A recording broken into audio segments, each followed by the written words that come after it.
This video is not financial advice. I'm not a financial planner. I'm an entertainer. The one, the only, Apefather on the recliner. Wow! Okay. I just watched the video on Uncle Festa. Lou.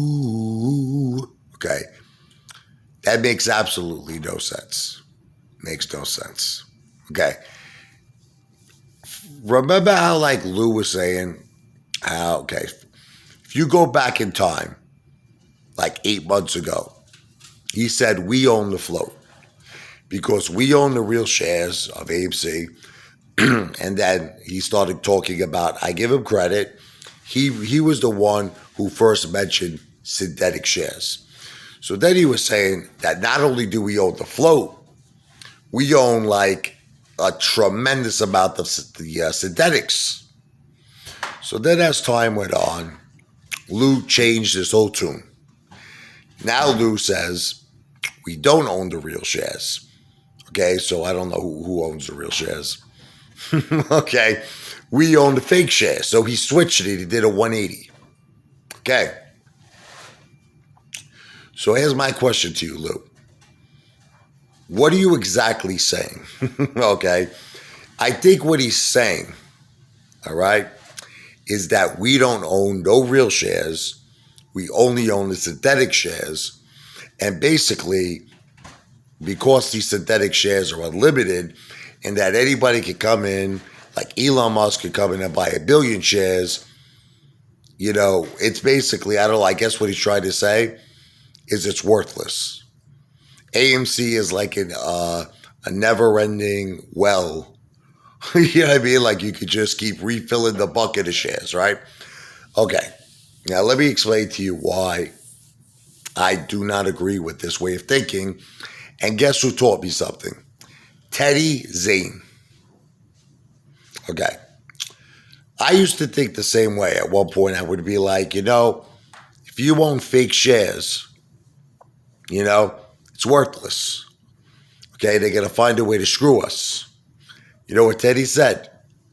Apefather, I sold my fake shares, my synthetic shares today.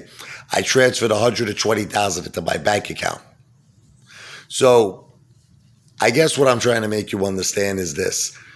Let's stop thinking real shares, fake shares, because you know why?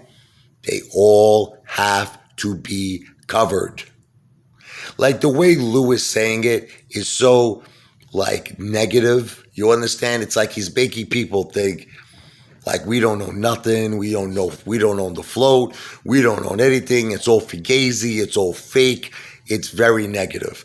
The bottom line is even Tony De Niro taught me this. Whether you own a real share or whether you own a fake share, you're getting paid.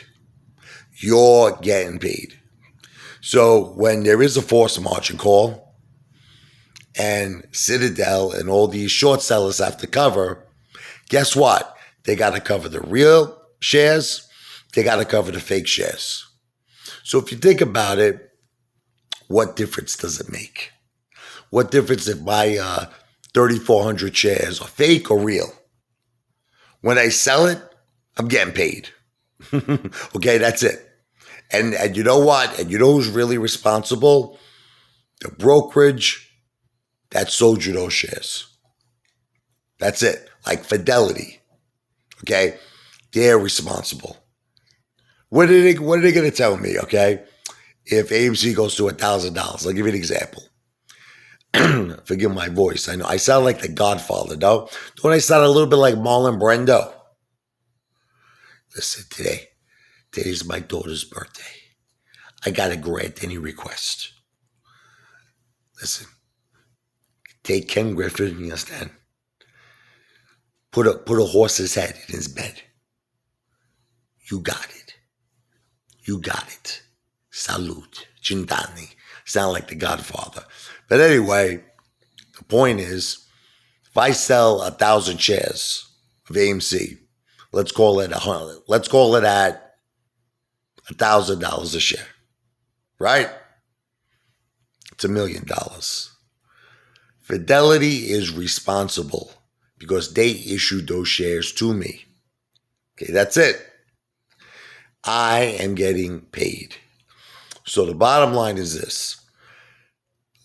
I just feel, I don't know what your opinion is, I just think Lou is becoming too negative. He's got to stop it because he's discouraging apes. Whether you got real shares or fake shares, you're getting paid. And we're all going to be very successful. Gabish, AMC to Pluto.